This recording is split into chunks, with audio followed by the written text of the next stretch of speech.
Looks like reality finally found Trump's forwarding address. Took long enough, didn't it?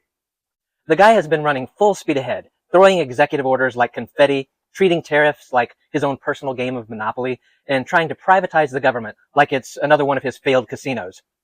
But now, oh now, the laws of political physics are kicking in, and even he can't dodge the debris field he's created. Let's start with his beloved tariffs.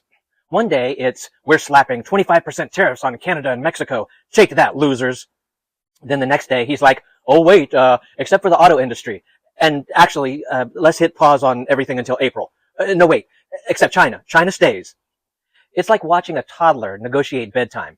Mom, I'm going to bed at 8. No, 8:30. Actually, I'll stay up all night. Wait, fine. I'll go to bed if I get ice cream. But of course, this wasn't just a game of international peekaboo. No, it turns out that tanking the stock market and making life more expensive for regular Americans is bad politics. Who knew? Certainly not Trump, who probably thought tariffs were just another shiny button he could push for fun. But when auto executives started calling to tell you you're accidentally murdering an entire industry, you might, just might, be doing something wrong. And speaking of bad ideas that are now backfiring spectacularly, Elon Musk, everyone. Because when you think of a guy who should be in charge of dismantling the federal government, obviously you choose the one man who can't even figure out how to keep Twitter running. But sure, let's hand him the Pentagon, the IRS, and the VA. What could go wrong, right?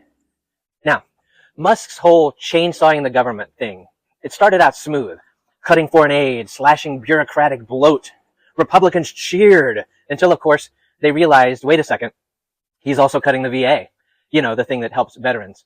The very people these politicians pretend to care about every election cycle.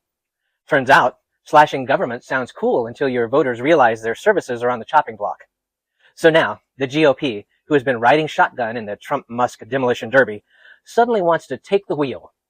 Congress is like, hey, maybe we should have some say in this. Oh, so now you want to govern. After all this time of rubber stamping everything Trump did, now that he and Musk are coming for programs your states actually rely on, it's suddenly, wait a minute, let's talk about this like adults. And then there's the Supreme Court. Even they are throwing some hurdles in Trump's path. He thought he could just shut down foreign aid on a whim, but the courts were like, nobody. Turns out we still have laws. Wild concept, huh? So here we are. The Trump reality show isn't over, but it's hit a few technical difficulties. The revolution isn't canceled, but it's officially stuck in buffering mode. Turns out, when you spend years trying to rule like a reality TV dictator, reality eventually bites you back. And let me tell you, it's got teeth.